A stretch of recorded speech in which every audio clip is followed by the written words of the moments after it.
好，我是社长。今天想要跟你分享这个让我非常惊艳的城市，就是韩国大邱。其实我一开始呢，本来以为大邱会蛮无聊的，可是后来查完行程才发现，其实大邱还蛮好玩的。如果呢你有机会请了一个3天2夜的假，或是4天3夜的假，都非常推荐大家可以来韩国大邱走走。我们是前一天搭乘釜山的高速铁路，也就是 KTS 来到大邱的。如果你想知道如何在釜山用最快的速度搭乘 KTS 来到大邱的话，可以去观看我上部的影片哦。今天才是我们正式玩大邱的第一天，那最重要的呢，就是我们中午一定要吃到一家非常有名的巨松排骨，它是11点开的，所以呢，我们11点以前一定要到这一家巨松排骨店的前面。那刚好呢，它在旁边有一家非常有名的韩国医药博物馆，所以早上呢，大家就可以安排这个行程，就是先去看医药博物馆，然后正中午11点就直接去吃巨松排骨。这家医药博物馆呢，它早上9点就开馆了，而且呢是完全免费的，可以直接到3楼，然后再慢慢的逛下来。馆内的造景呢，真的都非常的写实，而且呢非常的丰富。虽然呢可能看不懂韩文，不过呢他们会有一些中文的导览，都可以去了解。带大家简单逛一下这个韩国的医药博物馆吧。逛完这个博物馆呢，还可以买一些纪念品回家，像这些药膳的饼干啊等等，我觉得买给长辈就非常的合适。而且我最喜欢的是，因为我当天刚好有点感冒，然后呢，他们的药膳茶真的非常的暖身。那天的天气真的非常的冷，可是我喝完之后，我真的是从头到脚都暖起来，所以我觉得他们的药膳还真的是蛮厉害的。在这个药膳博物馆呢，大概逛40分钟到1个小时的时间之后呢，就走2分钟就可以到达我们今天中午一定要来吃的巨松炖排骨。这家呢是11点开门的，我们就11点的时候就直接进去吃。还有很多人直接下飞机拖着行李就是要来吃这一家巨松排骨。这间店呢，它的店面非常的小一间，大概就是20个人左右。那它3个人去呢，就只能点1种口味。如果你是选择炖猪排骨的话呢，1人份就是13000韩币；如果你是炖牛排骨呢，1人份就是2万韩币。那因为我们这次去3个人去嘛，所以呢就是点了3份的炖牛排骨，就是6万韩币。我们还点了一份网友推荐的排骨饺子，那它是6000块钱韩币左右。这家店呢有2个非常让我惊艳的东西，一个呢就是很像玉米浓汤的一种清汤，我大概喝了快要5碗，然后喝到我都不好意思再去要，可是它真的好好喝哦，就是那种在家如果煮一大锅我可以天天喝的那一种非常好喝的汤。另一个呢当然就是让我吃过1次之后就非常念念不忘的炖排骨。其实我本身不是爱吃排骨的人，因为我对它的印象就是肉非常的少，吃起来又很麻烦。不过这一家炖排骨呢，它除了你切肉真的非常的滑顺，你一切它肉整个就是骨肉分离，而且它炖的也非常的入味。他们的吃法呢也有非常多种，除了拌饭还有加海苔之外呢，你还可以包在紫苏叶上，然后呢加他们的酸萝卜啊，还有蒜头，真的非常的好吃。真的非常推荐大家，如果来到大邱，一定要来吃这一家巨松排骨。吃完巨松排骨之后呢，只要再走4分钟，就可以看到这一家最美的星巴克。它是一间古宅星巴克，里面呢非常的漂亮，也让你欣赏一下这间古宅星巴克吧。在离开之前呢，我看到了好多韩国的星巴克地区限定杯子，我就决定呢买一个回去当做纪念。大家来猜猜看我买的是哪一个？后来我决定买的是这一个绿色的保温杯，是不是真的非常的漂亮？大邱的街景呢，真的都非常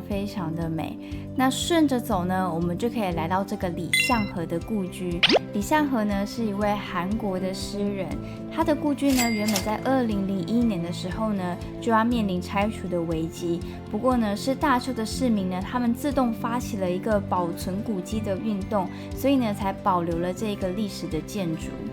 参观这个故居呢，就可以明显的感受到以前的韩国人都是怎么生活的。他们家呢都是一间一间的，真的非常非常的特别。我们从星巴克的古宅呢走到这个李相和的古宅呢，大概只要走9分钟的时间。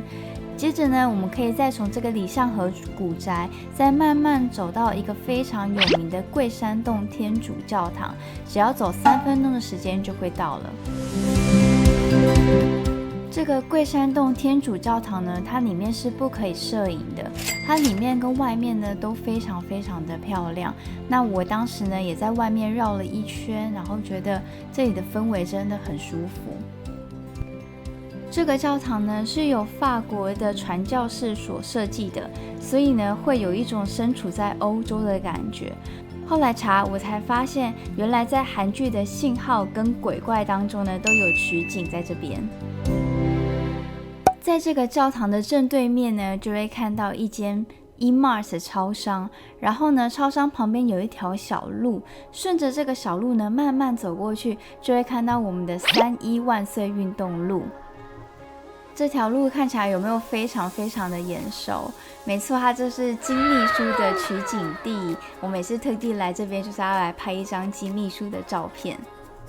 这条3·1运动路呢，是为了纪念1919年3月1号韩国独立运动的重要历史遗迹。那当时呢，因为韩国各地都爆发了大规模的独立运动，那学生们呢，为了躲避日本军的监视，于是选择走这条路呢，前往市区去做集会。所以这条路径后来就被称为3·1万岁运动路。走上来之后呢，就可以看到我们的第4个景点，就是大邱的第一教会。这个第一教会，它的里面一样是不能摄影的。那参观完第一教会之后呢，就可以慢慢的走去旁边的西门市场，大概走路10分钟左右就会到了。这个西门市场呢，里面有非常多好吃的东西。如果呢你要当晚餐的话，也可以在这边边吃边逛。不过呢，因为我们晚餐已经有决定要去吃什么，所以来这边呢就不会吃太多东西，就是来看一下，这边他们都有什么样的美食。那我们只点了一个cheese的糖饼来吃吃看，其实里面呢就是糖饼，然后外面一层呢就是cheese粉，吃起来就是咸咸甜甜的味道。如果大家下午还有时间的话，记得一定要来这个西门市场走走哦。晚上我们要来吃这一家在东城路商圈上面的一家生牛肉拌饭。那从我们的西门市场呢走到这家生牛肉拌饭呢，大概要走30分钟左右。那时候呢，我们已经没有力气再走路了，所以呢，我们还是决定搭地铁到中央站。那搭地铁到中央站呢，只要走出来就是东城路商圈了，就可以慢慢的逛，然后走回半月堂站。如果你的住宿地点就在半月堂站的话呢，就会非常的方便。东城路商圈呢，也真的非常非常的好逛，也非常的热闹。那我们就慢慢的晃去我们要吃的这一家生牛肉的店。我自己呢点了一份生牛肉的拌面，那因为我的朋友们呢，他们不太敢吃生牛肉，所以就点了一个泡菜锅，还有大酱汤。那我觉得呢，他们一样小菜都会给的非常非常的多，那他们的大酱汤还有泡菜汤也非常的好吃，但重点我还是最喜欢我自己的生牛肉拌面。它的生牛肉吃起来一点都不可怕，而且蛮嫩的，我觉得还蛮好吃的，跟我想象中的生牛肉不太一样。生牛肉拌面的吃法也非常非常的特别，要把它搅开之后呢，你还要拿剪刀把它剪掉，你才有办法呢去一口去吃它，不然你就会吸都吸不完。我觉得这种吃法真的很酷。像我不太吃生的朋友，他们吃了一口之后，都一致觉得这个生牛肉吃起来真的一点都不腥，而且还蛮好吃的，也很嫩。所以我觉得如果你是不敢尝试生的人，也可以试试看，就是解锁了一项人生成就。推荐大家有机会来到大邱的话，一定要来试试看哦。由于我制作这部影片的时间是在2025年的3月5号，刚好今年的2月24号呢，在韩国入境有一个新的规定，想要顺便跟大家分享。在韩国的第一部影片呢，有跟大家说明，目前入境韩国，你只需要准备一本护照以及填写入境卡即可。但在2025年的2月24号之后呢，除了可以填写纸本的入境卡，你也可以先上网填写电子入境卡。目前在2025年12月底，你不管是填写电子入境卡还是纸本入境卡都是通用的。那电子入境卡的填写方式呢，我会放在下方的说明栏给大家当参考。但是要特别注意的是，这张电子入境卡呢，一定要是在前72小时以内填写。也就是说，如果你太早填写的话，这张入境卡是没有办法使用的。如果你要入境审核的时候才发现你的电子入境卡已经过期的话，你可以在排队的时候赶快用手机上网填写，又或者你可以直接填写纸本入境卡，都是可以入境的。另外，在3月1号起，韩国已经规定，所有韩籍航空的行动电源都是需要随身携带，而且全程是禁止使用的。行动电源携带的规定如图。比较需要留意的是，目前韩国的海关人员呢都是以 WH 为准，所以如果你的行动电源只有 MAH 而没有 WH 的话，可能就会被海关丢弃，所以这个需要去注意。如果你的行动电源已经磨损到看不出来是多少 WH 的话呢，也是不能够带上飞机的。另外，关于行动电源的携带规定呢，是必须随身携带，或者放入座位前的口袋，不可以放在行李架上，也不可以呢在机上充电。如果有过热或是膨胀的问题呢，就要告知乘服员，以及呢你要粘上绝缘胶带，然后呢放入塑胶袋或是保护袋中，再盖上充电端的保护盖。只要注意好这些细节，大家就可以开开心心的出游咯。下一集想要跟你分享我在韩国心心念念的烤肠吃起来到底是什么样的味道呢？如果你想要知道怎么样用最快速的方式从釜山搭到大邱，记得先去观看我上一部的影片哦。喜欢我的影片，请按赞、订阅、分享并开启小铃铛哦。